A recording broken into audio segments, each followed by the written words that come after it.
Hello and good morning, everyone, and welcome to your daily sit rep for Tuesday, the 23rd of December, 2025. I'm your host, Mike Shelby. We have a lot to get through today.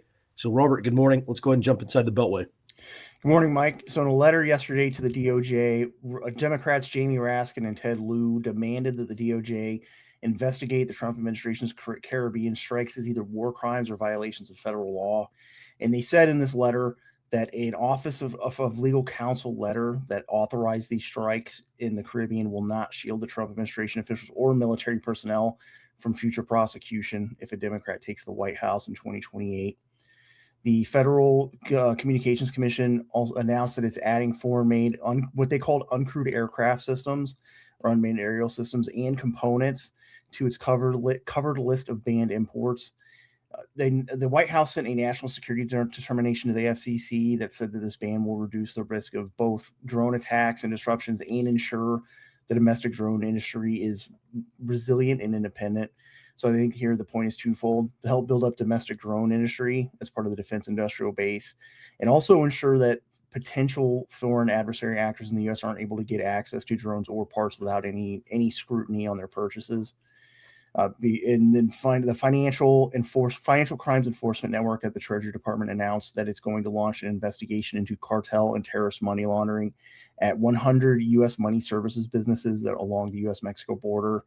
They said they're applying what they call high performance data processing and expanding their use of advanced technology to uncover illicit financial networks. I think this is implying that they are going to start using AI systems to look at some of these financial networks on the border. And then moving over to the domestic side, the Department of Justice filed a lawsuit against the state of Illinois this week. They said this new state law that includes the Illinois Bivens Act and the Court Access, Safety, and Participation Act they violate the federal supremacy clause of the Constitution. Both of these laws, they allow people within Illinois to sue individual federal agents for violation of civil rights, and they block immigration arrests within 1,000 feet of state courthouses. I think the point here that I've made before on this Bivens Act, the idea is to deter these federal surges, and they do this by significantly expanding who can sue over alleged civil rights violations. The Labor Department said that it's going to investigate potential fraud in Minnesota's unemployment insurance program. And they said they're going to deploy what they called on-site specialized unemployment insurance strike team. And this was after widespread reports in the media over the last few weeks of fraud in Minnesota's other benefits program. And over in New York Governor Kathy Hochul said that they are going to build out their nuclear infrastructure. This is going to include new traditional nuclear power plants, but also small modular reactors. On Friday, at a meeting with Ontario candidate Premier Doug Ford, Hochul signed a memorandum of understanding where they're going to share information about large-scale nuclear development and SMRs. I think this is a sign that something that other blue states are probably going to start looking at because, as we've pointed out, this imminent power shortage, I don't think they really have a choice if they're actually worried about power shortages because they've been pushing renewables. But as we pointed out multiple times, that's not going to make up for baseload power generation loss. And then finally, also in New York, Lincoln Project co-founder and former Republican lawyer George Conway filed to run for New York's 12th House District. He's looking to replace retiring Representative Jerry Nadler. A person that said they were familiar with his plan said he's considering bringing his fight against the Trump administration to Congress. George Conway has been involved with some of the especially the No Kings protests over the last year. And I think he's running in anticipation of the Democrats flipping the House next year with the idea of using a position in Congress for additional activism, as he has done with the No Kings protests. George Conway certainly has an axe to grind against the White House, and it is another indication that political conditions are going to get much more contentious I think regardless, after the midterms, it's going to be a long 2 or 3 years from 26 into 2029 and beyond. And, let's briefly talk about this legal memo about basically Democrats saying this legal memo does not shield Trump officials or American troops from prosecution and prison sentences This is all going to be a big push for Project 2029. Democrats have been talking about this for the past at least 6 months.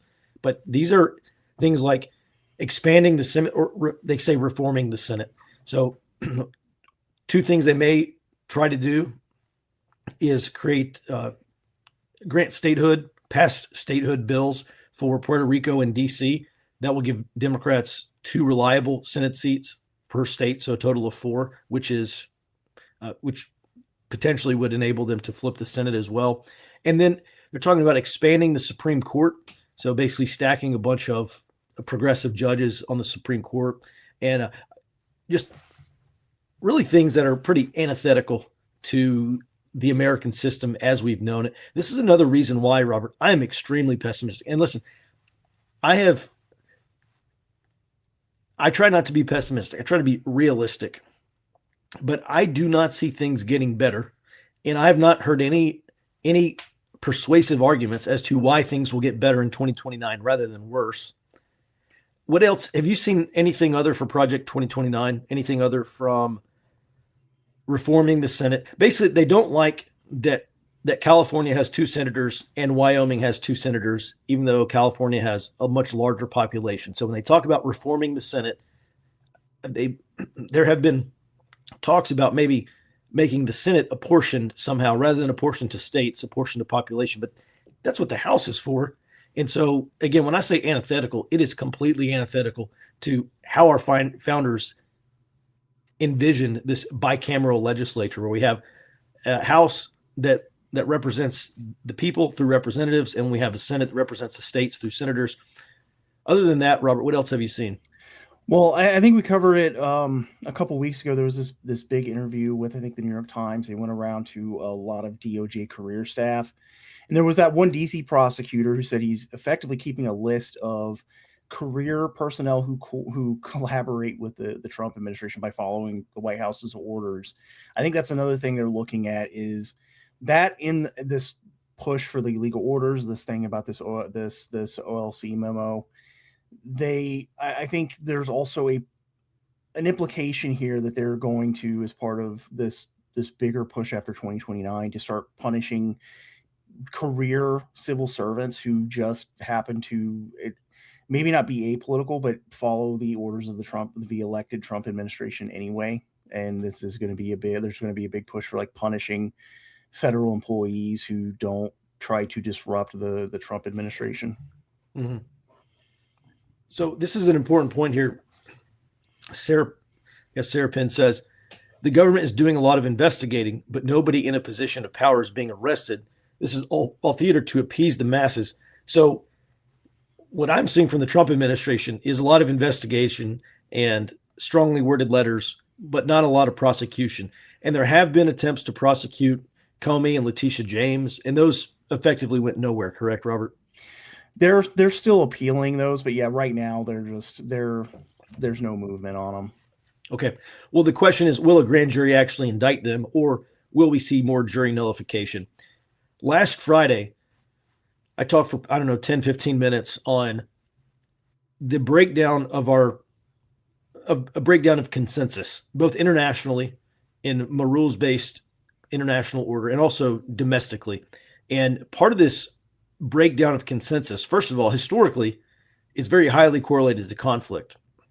When there's a breakdown of national consensus among elites, political consensus, social consensus, economic consensus, institutional consensus, there was one other. But, there's five or six areas where all the assumptions that we had 10 or 20 years ago are no longer true. And we're in this process of trying to develop a new consensus. And the question is, will we be able to develop a new national consensus without a conflict, or is it going to come on the backside of a conflict? Basically, will there be some form of armed conflict to reestablish this national consensus? And it is a fair question, and it's something that I've been talking about for a while. At any rate, one of the leading factors I would say in this is the delegitimization of, in most cases, the federal government. And part of this is you have all these Republican politicians who campaign on draining the swamp, and we're going to release the Epstein files, and we're going to go after the pedophiles, and we're going to, I shouldn't say that on YouTube, I guess. But we're going to go after all these people, and we're going to go after all the COVID people that forced these extraordinarily unnecessary measures on Americans. In many cases, I would say illegally, but definitely unethically and immorally. And we're going to go after those people. And I know it's only been not even a year in, but there does not seem to be a lot of accountability being doled out. And I don't see a lot of reason to believe that there will be. And so the inability for the American people to hold these people accountable, I think, is a part of this delegitimization process. If you can't vote a political party into power and who on the basis that they promise to do certain things, and then they get elected, and then they don't do the things that they said they were going to do, or they try to do the things they said they're going to do, and then they're blocked through the courts, like this immigration enforcement. Literally, I'm at every turn blocked through the courts. There is the sense that we are not getting what we voted for, and I think that is leading to delegitimization of elections as well, which is to say, none of this bodes real well for the United States. At any rate, Robert, do you have any other thoughts or observations on this? Yeah, I think the Trump administration is still hesitant they're not arresting officials and politicians who they have railed against, especially ahead of the 2024 election. I think that's because they're hesitant to be the first movers on this.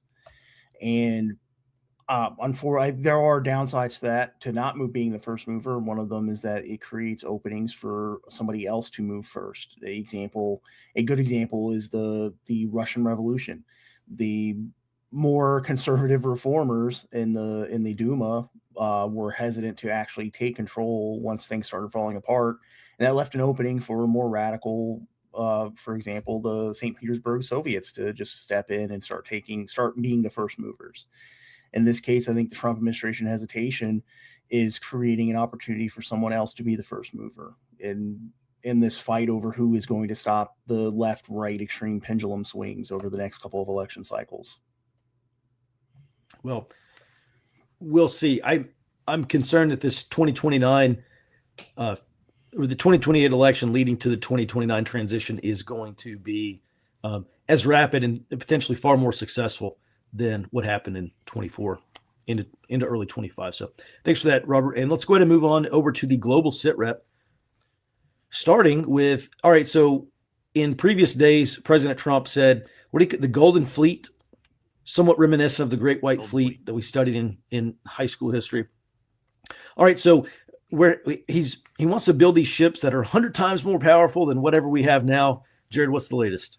Okay, so those don't even start construction until 2030. But the biggest takeaway here that didn't get a lot of press is he said, okay, the sea-launched nuclear-armed cruise missiles are going to be on these ships. They're currently under development. That's huge. That's enormous. That's a new leg to the nuclear triad. Now, Trump added that these missiles have proven to be extremely lethal. That to me says that these things are not just under development, as in possibly planning, but likely already in a testing phase. And due to the systems that are on the new battleships, the BVGs, they are probably backwards compatible because there are a few systems that just are already still used.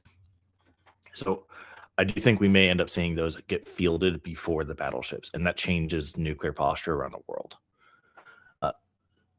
Moving over to Russia and Venezuela, an anonymous European intelligence official told the Associated Press that Russia had begun evacuating the families of diplomats in Venezuela. This began on Friday and is apparently still ongoing. However, Russia's Ministry of Foreign Affairs said that the evacuation is a lie on a social media post. They didn't say they didn't deny the evacuation of the families necessarily, just that they are not evacuating the embassy, which is not directly addressing the claim. So I think they likely are moving out the families to leave the diplomats there by themselves. Yeah, and Jared, so we see this. The United States has done this as well in Middle Eastern countries. It's the families of diplomats. Yeah. And then it's the diplomats. Yeah. Or not all non-essential personnel, and then it's everybody. So I'm not saying this is going to happen. I wanted to point out historically, this is a process. Yeah. The families of diplomats, then all non-essential personnel, and then everybody out of the country. So thanks for keeping an eye on that, Jared. Hey, one more thing on this Venezuela topic. Jared, can you push over to Polymarket real quick? So listen, one of the cool things, well, we tried this on the old Early Warning Network website, and we've been rebuilding it. But one of the cool things that we'll be able to do on this new Early Warning website is not exactly prediction markets, but wisdom of the crowds. I'll tell you more about it later. But basically, it comes down to this economist, I think it was in Britain, and he went to this fair, like a county fair, basically. And there was a cow out there, and he wanted people to guess the weight of the cow. And so I think he got like 200 people to estimate the weight of the cow. And what he found is in the aggregate, the average weight was far closer to the actual weight of the cow than any single guesser. And so that's kind of where you get this concept of the wisdom of the crowd. So you poll enough people on what they think will happen or what they think, how much they think a cow weighs, and then you take the aggregate. And there's actually a very interesting analytic process as well that's used by professional intelligence analysts. That's one thing that we're going to be able to do on the new Forward Observer website. For now, I do want to point out this thing on Polymarket. Polymarket is a betting market, and people who have an opinion can go there and put their opinion on the line and bet real money on it. So I just want to point this out. U.S. and Venezuela military engagement by, and then it's kind of an open-ended date, but you can see how as time increases, the likelihood is going up. Now that people say there's a 49% chance by March 31st, 2026, there will be some military engagement between the United States and Venezuela. So I just want to point that out. Polymarket is interesting because people bet with their money. These aren't just people who are giving out free guesses. These are people putting their money where their mouth is. And, historically, these prediction markets are far better indicators of what will happen in the future than any single analyst or small team of analysts can produce. So something we'll continue to keep an eye on. Jared, with that, let's go ahead and jump back into the global sit rep. Okay. We're going to move just next door over to Colombia. Their inspector general, which is an outside authority for inspecting the armed forces down there, they said that Colombia's armed forces are failing to address the local security threats. That'll be FARC resistance, cartels, etc., due to sustained reduction in personnel and budgetary constraints resulting in diminished operating capacity. And one of their security experts down there also claims that even though the military down there as a whole is suffering, the military intelligence is particularly degraded due to these. So then just over in Costa Rica approved 195 U.S. Coast Guard visits to their ports next year. And this is to assist the Costa Rican Coast Guard in counter-narcotics operations. So we are going to see a bit of a step up over just right next door, basically. And lastly, over in South Korea, last week, maybe 2 weeks ago, there was another clash between the South Korean Coast Guard and Chinese illicit fishermen in the exclusive economic zone of South Korea. And due to that, the South Korean president's calling for additional fines to be placed on the illegal Chinese fishermen. And he asked the Korean Coast Guard commissioner to also crack down on the Chinese fishermen, moving from merely deterrence into actively detaining these fishermen. So we are going to see a bit more violence over this. All right. Thanks for that, Jared. And by the way, is there any indication that South Korea in these, let me back up. One thing we have seen is Chinese aggression against these Filipino fishermen and Filipino Coast Guard and Navy. Are we expecting that against South Korea as well from China?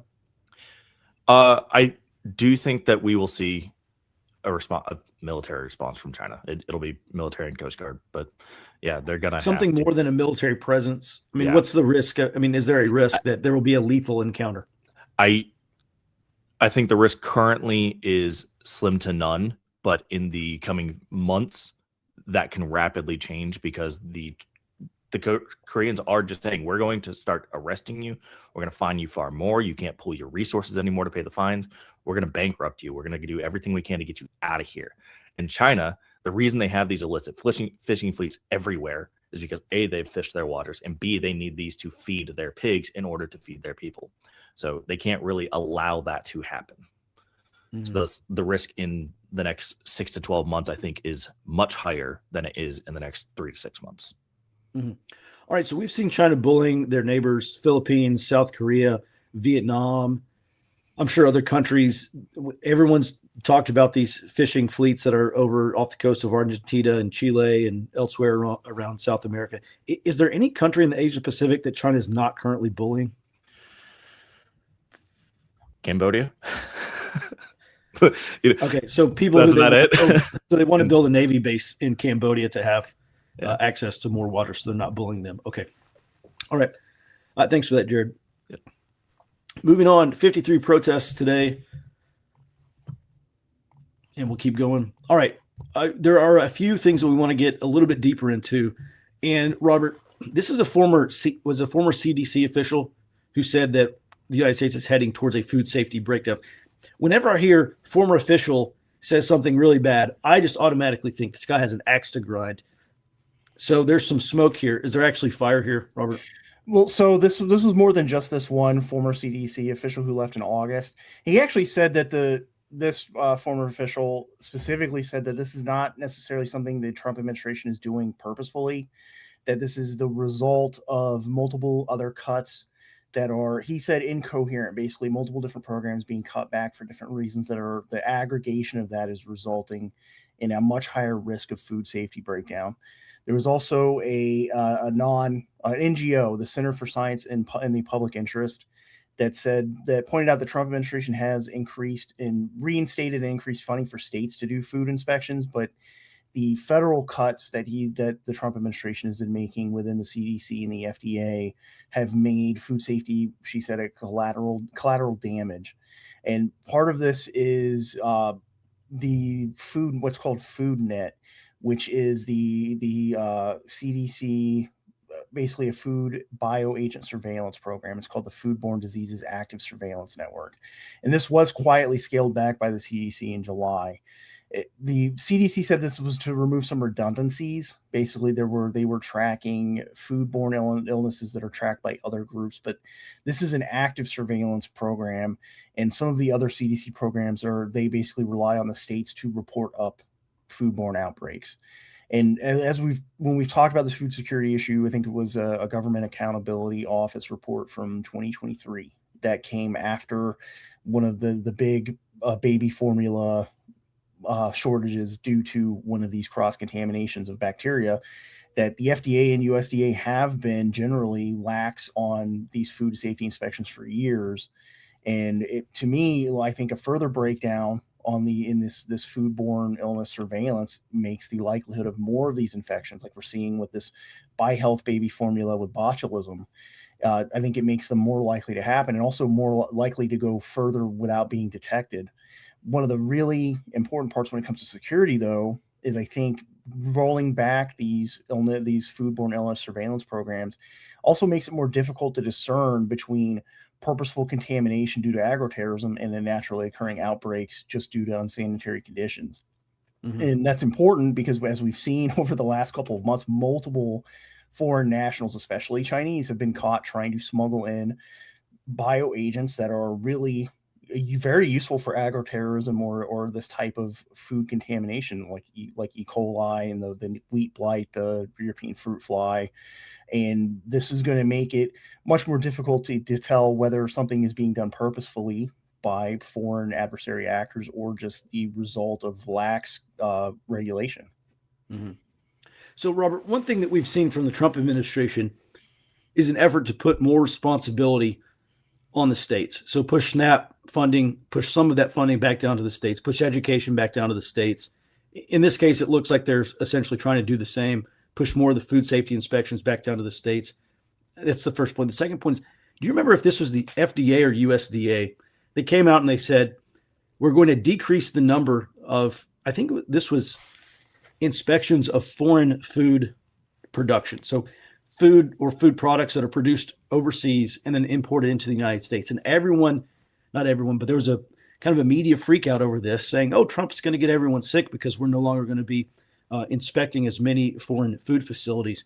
But the catch was they're going to stop announcing ahead of time, these these inspections. And previously, was this the USDA or FDA? Do you remember? I'm pretty sure it was the FDA. I think they handle Okay. the overseas inspections. Okay, so previously FDA was apparently giving these foreign food facilities like a 2 weeks notice. Like, hey, we're going to be there in 2 weeks. Everything better be spick and span before we get there. And now they're no longer announcing them. They just show up and they say inspection today. And so I guess the theory or the argument was we can decrease some of these. We can decrease the number of inspections that we have, but the unannounced inspections will have a much greater incentive to have these food facilities be up to par. Correct. Correct. Okay. What is the bottom line here on this doing the domestic inspections? Do you think the CDC official is right that this will lead to greater foodborne illness? I think that's likely, mostly because of the rollback of the active surveillance of these foodborne illnesses. Even even right now, the CDC, FDA putting out notices for this current round of baby formula problems. There are still major retailers that were caught not only just selling it but also promoting the sale of this baby formula that has a high chance of botulism in it. And so I think that at the state level, there's not, I don't think they're going to be able to have the resources to expand this type of stuff. One of the big problems with the state level is they have become dependent on what are called state rotating funds just for basic services. I think we pointed this out last year when there was talk about rolling back federal funding from the Trump administration, the incoming Trump administration. These states started having effectively a freak out because they have become dependent on federal funding for many of them, close to half of their state level spending. And rolling back the federal funding, I don't think they're going to be able to afford to increase their own basically foodborne illness and surveillance programs. Mm-hmm. So bottom line here is buy fewer food products and buy more real food, Robert?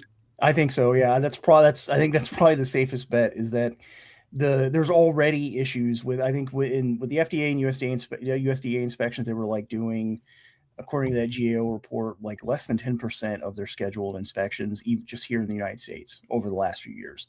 And so we're talking about processed food production facilities, canned food, baby formula, stuff like that. So yeah, I think the safest proposition going forward over the medium term and long term is going to be getting unprocessed basic foods and not buying as many canned foods.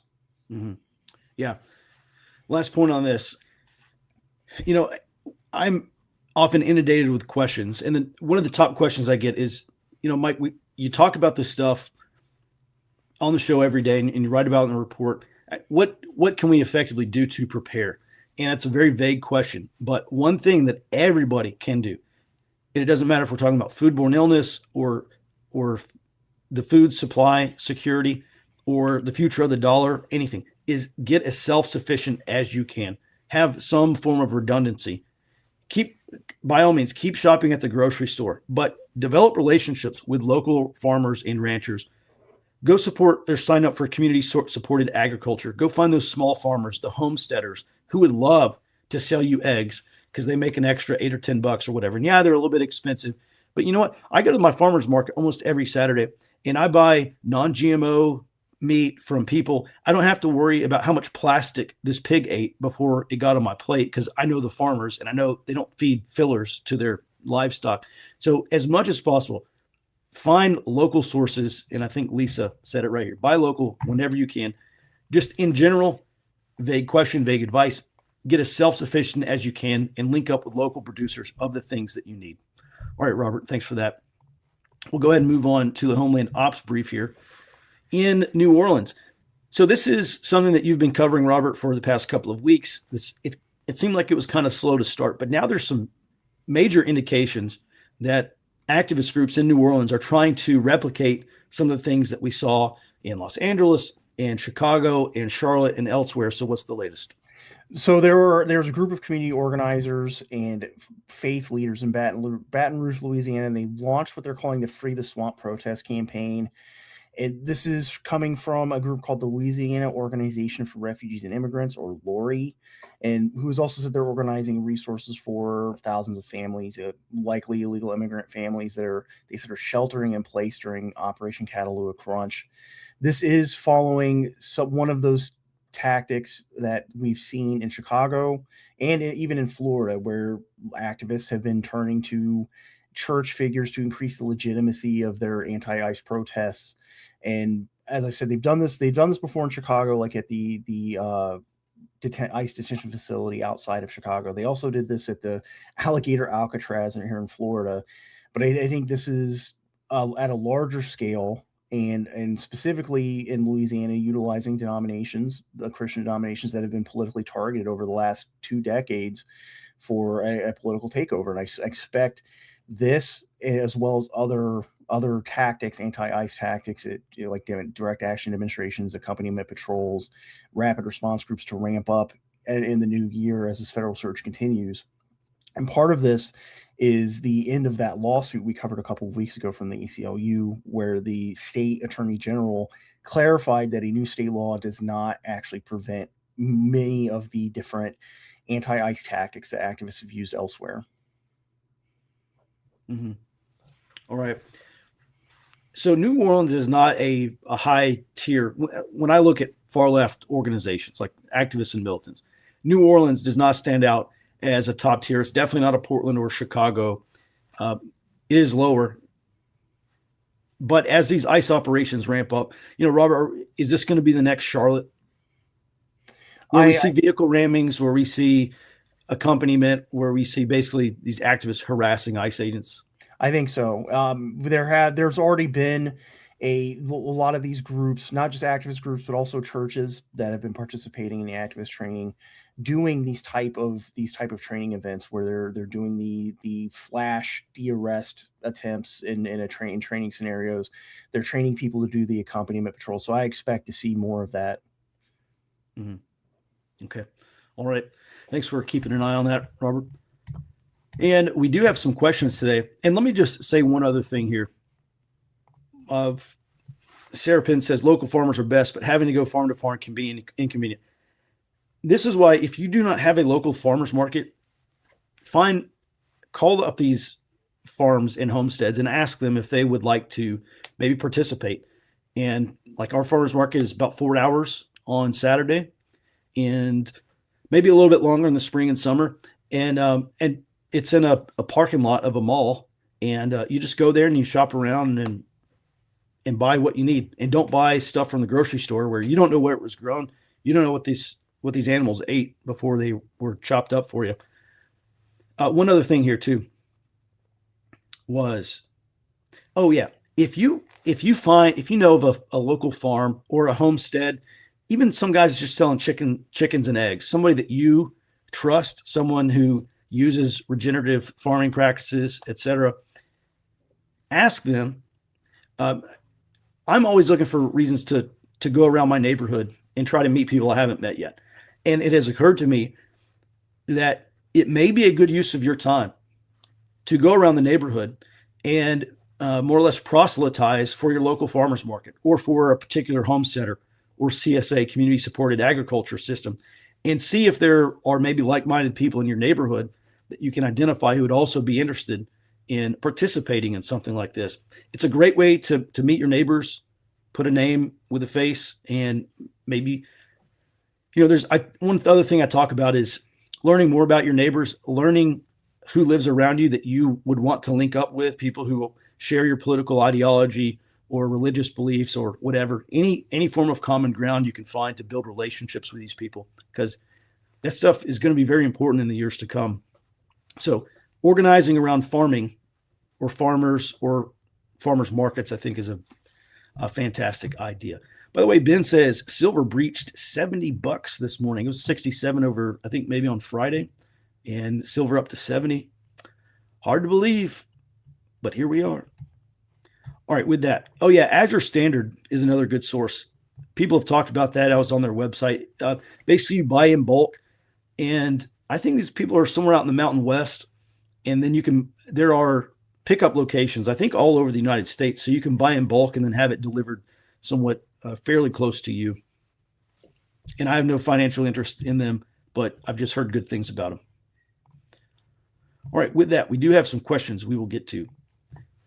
All right, Jared, is there anything you can discuss about the new Trump class of ship?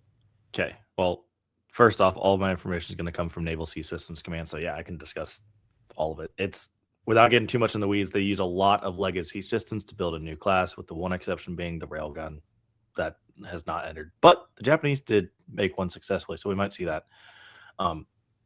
It does look like, since the main missile battery is going to be the Mark 41, which is on all of our vertical launch ships, that's why I think that the Slickum, the nuclear cruise missile, will be backwards compatible. Just physically, it's there. That said, I'm going to try not to get too much in the weeds. Basically, they're doing a lot of what I said needs to happen for the Navy in the 21st century, but they're starting it all in 2030. They're going to restructure the Navy so that these things are running battle groups. That's exactly what needs to happen. Air dominance is no longer the crown jewel of the Navy. It has to go back to surface warfare and missile warfare. So they're splitting what the Secretary of the Navy called the high-low mix. Talked about it before. I've said the extremes. Frigates, battleships, put them together, make them run, because you need a lot of shooters, and that makes your battle group overall more resilient, because you can, if you have to, you can lose a frigate, and it's really hard to kill a battleship. It makes sense if you're going to scare the seas, and that's something that the Secretary of War said is going forward. This will be a multi-generational securing of the maritime domain. The main reason I didn't have a piece on it is that, frankly, they're not even starting until 2030, so there's plenty of time for this to be reworked, to be canceled. If Trump leaves in 2029 and his replacement is anti-Trump, I don't see this continuing. So I think the only thing that's going to make a difference in the near term is the Sea Launch Cruise Missile nuclear. Okay. One follow-up question here. Previously, you talked about, I don't know if this is part of the strategy or something you recommended, but an effort to make some of these Navy ships modular, like an AR-15 rail. You've got the rail, put whatever toy or accoutrement you want on there, and basically make some of these Navy ships the same way, where you can put air defense, you can put missiles, put whatever on it. Does that have anything to do with this new Trump class of ship? From what I can tell, no. The new frigate class, there's a lot fewer details, but some people are speculating that it's going to follow a similar modularity as the littoral combat ship, which on the technical side had a lot of issues. But once you if you use a hull and then dedicate a hull to a specific mission set, so you have, a dozen countermine ships and a dozen close quarters surface warfare ships, but you don't change it, you just have a hull that you can put different weapon systems on, that can work really well. It's the changing of the modules that was the Achilles heel for the LCS. It didn't work because you'd have all these faults show up, and now none of your systems work, and you spend just as much time troubleshooting as you are actually operating. Okay. All right. Thanks for that. Let's move on here to Marco Rubio. Recently warned that mass migration is hollowing out Western Europe's shared cultural values, potentially reducing NATO to a mere defense pact without moral depth. Is the cost-benefit analysis of such a culturally shifting non-Western NATO changing? Well, I have for a while questioned or pointed out that if you're in England or France or Germany, Ahmed and Mohammed are not going to go and fight Ivan. They're not going to go fight the Russians for France or for Germany or for Great Britain. And that's going to fall to John and Peter and Johann and Philippe or whoever. And that's going to be a major problem for the demographics of these Western European countries. Jared, in terms of a cost-benefit analysis, I guess maybe I don't fully understand the question, Ben. Jared, maybe you understand it better than I do. But it sure seems like a lot of these NATO countries are weaker than they should be.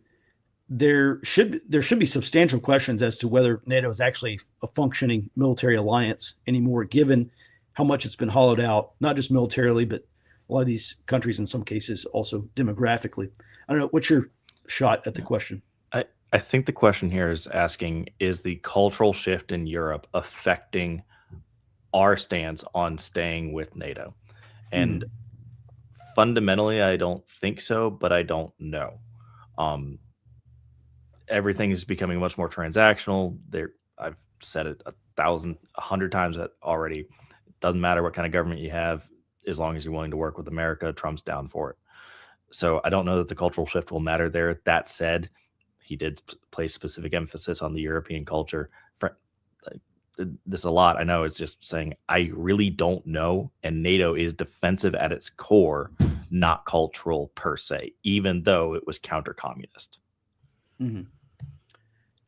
You know, one thing, there's an article in Politico this morning, and I was planning on talking about it tomorrow, but I'll just bring this up briefly. It's the Politico headline is poll, major allies see U.S. as unreliable and destabilizing. And it shows that they were asked whether the United States is a negative or positive force in the world. And 56% of Canadians said negative, 40% of Germans negative, 40% of France, 35% of the UK. And Jared, it seems to me that many of these Canadians and Germans and Brits and French and a lot of other people are still pining or maybe still mourning the loss of a rules-based international order, which does not exist. It is a different world. I think the Trump administration sees this and this pivot out of Europe. There's obviously a lot of bad blood among these European NATO countries, but Trump has been telling them for a decade now, you have to do more. We will not be there forever. And a lot of this seems to me that there's a lot of resentment now towards the United States because we're basically forcing Europe, if they want to have a continent, forcing Europe to defend it themselves. And I say have a continent, and you know, there's obviously demographic problems there that do also pose a threat to a quote unquote European, you know, Caucasian, ethnically European, all the various ethnicities, European continent. So the threat is not only of potentially world war, but also demographically. And it seems like they really dislike the United States and the Trump administration pointing that out. Yes. And I think I'm going to agree. And then I've got some speculation on why I think that is. But again, it's speculation. I think it has to do with power. Just plain and simple. I think it has to do with retaining power because Europe is historically not democratic. It is historically monarchic. And I think part of the culture. Yeah, very few, really no country is historically democratic. This goes back to this thing Xi Jinping allegedly told Joe Biden back several years ago that democracy will not work in the 21st century. And people need to be prepared. Just consider that he's right. Consider that Xi Jinping is correct on this.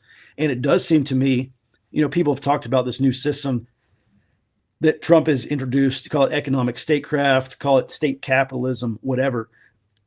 But I just do not see, I think people have to understand, we have lived during the period that we have lived through, the early modern period is an aberration of history. It is a deviation from the baseline. And just consider that we are now reverting to the baseline. The Europeans really dislike that. And we're back to, Michael Every pointed this out. I think it's if you're even a little bit geeky, it makes perfect sense. He said, we're no longer living in Star Trek. We're now living in Star Wars. And there is no federation that's keeping global peace. We're breaking down.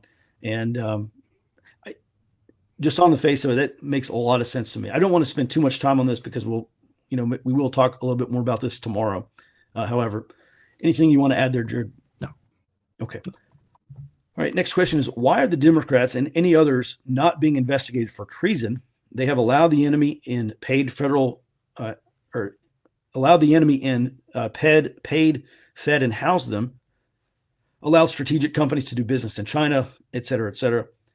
Well, Robert, let's talk about this. So what's the definition of treason? Something like aiding and abetting the enemy or something like that against your own country. And maybe there's a case to be made. I'm not a legal scholar, but it sure seems like if you look at mass migration, mass illegal immigration as a national security threat, then maybe there is a case to be made that you are aiding and abetting foreign enemies, Afghan terrorists, Chinese, intelligence and special operations operatives who obviously poured over the border. It sure seems like maybe you could make the case for treason, although the Trump administration here would be in for a penny, in for a pound. If you do it to one, this is not going to be a 15-minute process. It's just like invoking the Insurrection Act. It's not going to be over in a week. The Insurrection Act is going to be invoked for years, and it sure seems like this is going to be a very deep rabbit hole that I doubt the Trump administration goes down. What say you? So for the first part, I think what I said earlier is one component. They don't want to be the first movers. There's some hesitation for that. Second, it's a capacity issue. Trump won the election, but that doesn't mean he controls the machinery of government. He doesn't have the loyalty of the FBI, for example, to just roll in to every elected politician's office and arrest them over this. That's the I think the reason why we're not seeing an immediate ramp up of investigations for treason and arrests.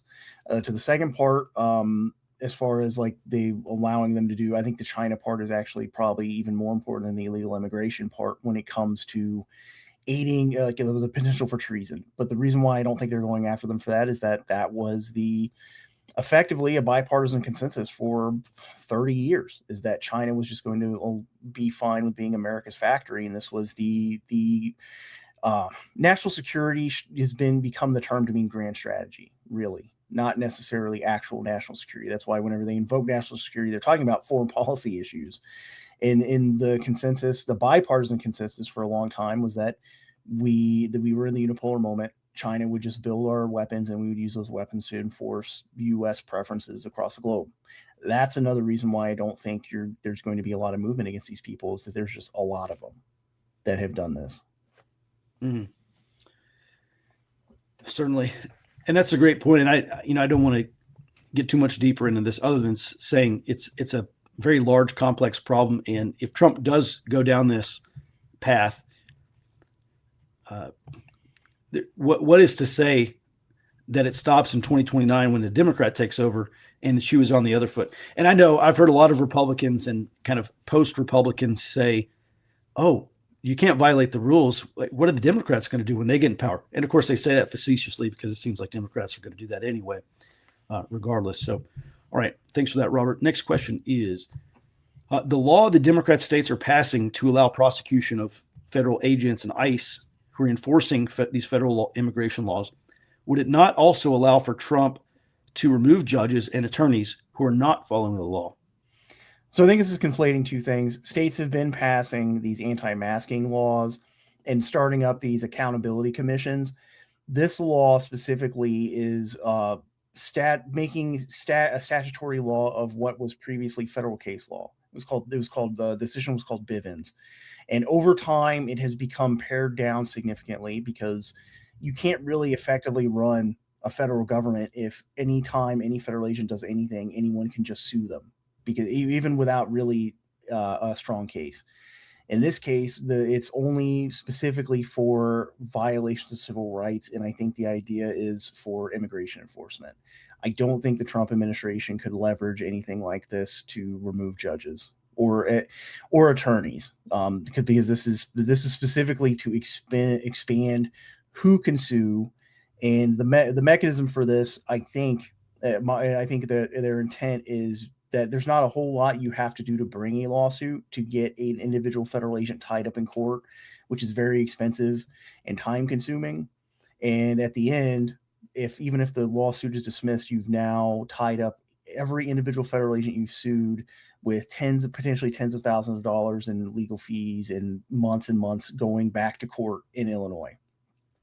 So I think that's the intent. And I don't think the Trump administration will be able to leverage anything like that in this case to get rid of any of these judges or attorneys.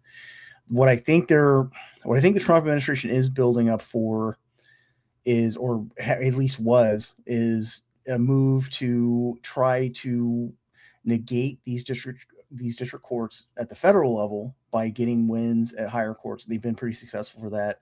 These moves, the talk about impeaching them hasn't gone anywhere because the process just doesn't allow for that.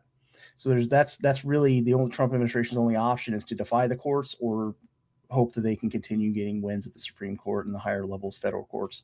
Mm-hmm. Well, that's kind of my next question. the first question was going to be, is there an appetite? I think there is, but is there any conceivable path towards impeaching these judges who have repeatedly let out violent offenders? I mean, there was just that case the other day of, I forget which state it was in, but this guy was arrested something like 17 times, had multiple convictions for violent assault, and she released this guy released him from pretrial detention. And she said, well, what do you want me to do? I have all these people arrested that the state prosecutor wants to stay in detainment, like they don't have the capacity or the jail space or anything like that. But we continually see these cases, and some of them are way past egregious, of multiple convictions, multiple arrests for violence, and they're back on the street in 72 hours or less. And then they go kill a woman on a subway, or they go light that girl was lit on fire in this attack. Just absolutely horrific, barbaric attacks.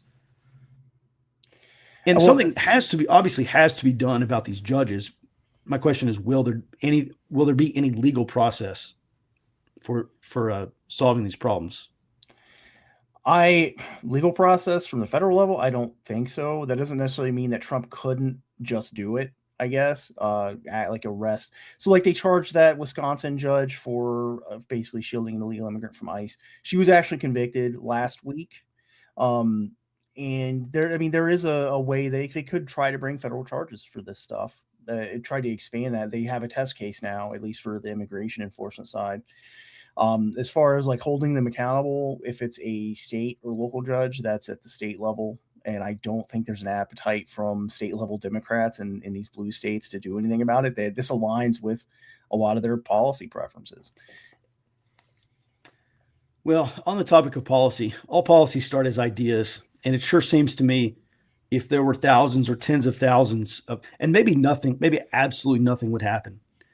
But if there were hundreds or thousands or tens of thousands of conservative protesters camping outside these courthouses, that you would at least bring some attention to it. And maybe you could pressure some public officials. I don't know if there's a process to disbar some of these judges or recall votes, or I don't exactly know what the process is to have them replaced. But sitting back and complaining about it online maybe is part of the solution, but it can't be the only part of the solution. So it takes me back to this book by a German political scientist from the 50s, Elias Canetti. It's called Crowds and Power. In the United States, the more left-leaning half of the political spectrum has become very proficient at using power in that way. His argument is basically, if you can show up with a crowd, you're not just engaging in a protest. The protest itself is not important. You're demonstrating that you have a crowd of people that you can then leverage into some other political activity. And as we've pointed out multiple times, especially during these federal surges, the more progressive Democratic Socialist and more left liberal groups have demonstrated that they're more than capable of doing that. Mm-hmm. That's a problem, I think, in the United States, that the conservative and right side of the political spectrum has either skewed that or has not come to recognize that that's an important, that can be done.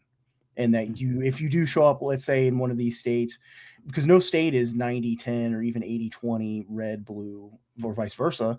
A lot of them are 55-45. And if you could show up with 10,000 people to protest in, I don't know, Seattle, 10,000 conservative people to protest, judges letting people out, like one of those most recent cases, a guy was let out, multiple charges in the past and convictions for violent crime, and blinded some woman in downtown Seattle. If 10,000 conservative protesters showed up, and not only just showed up to protest, but then said, hey, we can leverage this into some other political activity, whether that's campaigning to replace a judge or what have you, that would be a way to demonstrate that power. And it has been proven to be pretty effective. Mm-hmm. Certainly. Yeah, the protest is a vehicle. The product is public pressure and political and social pressure, which is effective. That is a tool of political warfare. It seems to me that this should not only be conservatives. There should be moderates and independents, even some Democrats do have enough sense to say, yeah, if a guy was convicted of violent crimes and he was arrested 17 times, like, yeah, maybe he should stay in detention awaiting his next trial for this violent crime that he committed last week. It seems like this is an area. Look, whenever these leftists talk about organizing these public pressure campaigns or protests, even just run-of-the-mill progressive activists and political activists, they ask three questions. Is it widely felt? Is it deeply felt? Is it winnable? That's the criteria. Does this affect a lot of people? How much does this affect all those people? And then can we have some policy win? Can we reach our goal? And it seems to me like, yes, this is widely affected because it's a national issue. And a lot of people really dislike seeing career criminals let back out on the street to go victimize another person, in some cases, horrifically maiming or murdering these people. Is it deeply felt? Yes, no one wants to see their fellow Americans attacked like this. Is it winnable? It seems to me like in some cases these would be winnable. So this would meet the criteria for an effective issue, an issue to effectively organize around. And remember, conservatives have not picked this up. Mobilizing is getting your base off the couch. Organizing is expanding your base. And I think conservatives have been fairly okay at mobilizing the base. We're not real good at community organizing like the way the left has been for decades and decades now. All right. So, Robert, thanks for that insight and your opinion. We'll move on. There's just a couple other questions here we'll try to get through. Jared, what advantage would a battleship equipped with nuclear weapons have over much more covert-enabled submarines? It's twofold. First off, for deterrence, the first thing that you need is presence. And this is a way to roll in and say, we are here. You cannot take this down. If you mess with us, we're going to touch you.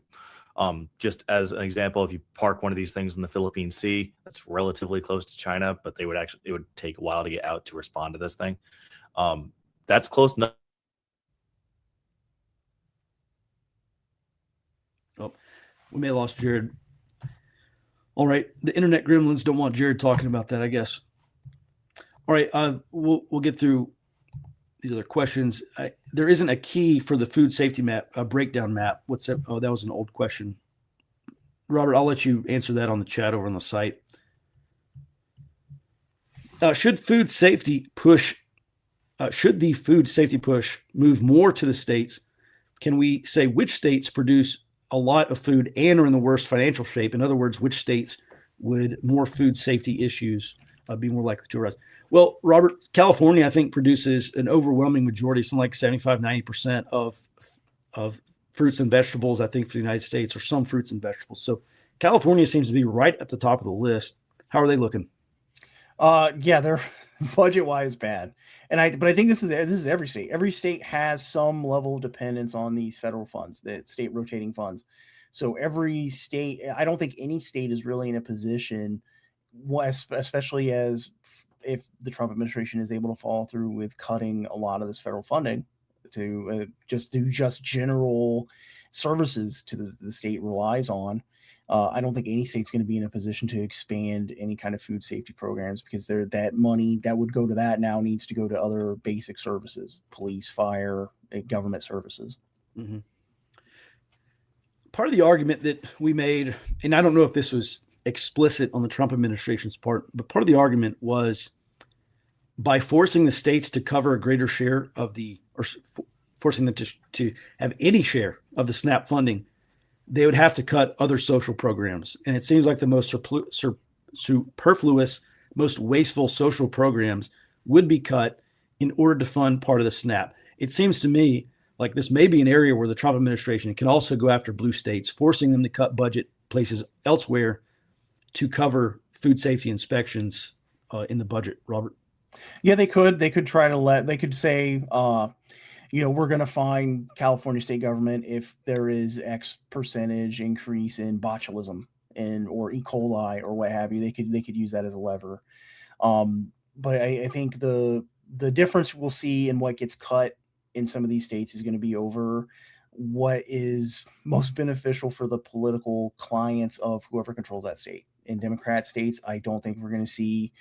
There have been some cuts in some of these funding things. Even California said they couldn't afford to continue these Medicaid pass-throughs for illegal immigrants. Illinois did the same thing.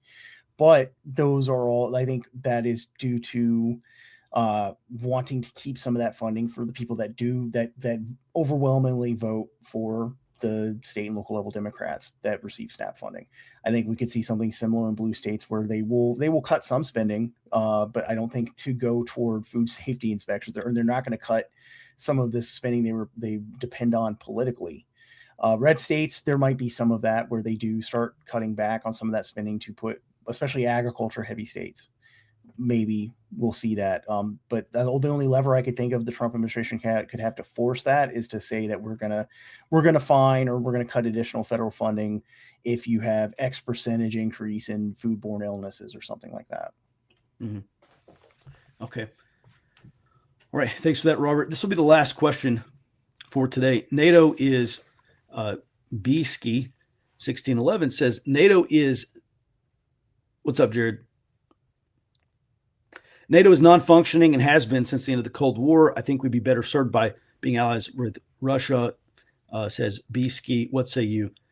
Well, Jared, I would say no. I don't think Russia's a good ally. Listen, this was the whole General Flynn, Mike Flynn, during the first Trump administration, even before they got into office, obviously. He was, I guess they went after him because of some of these back channel discussions with Russia. And in his book, I think he said this in Fit to Fight, that book that he published. Or maybe he said this on a podcast somewhere, but I know he made this argument. He said, Russia and the United States are natural allies. Russia and China are not natural allies.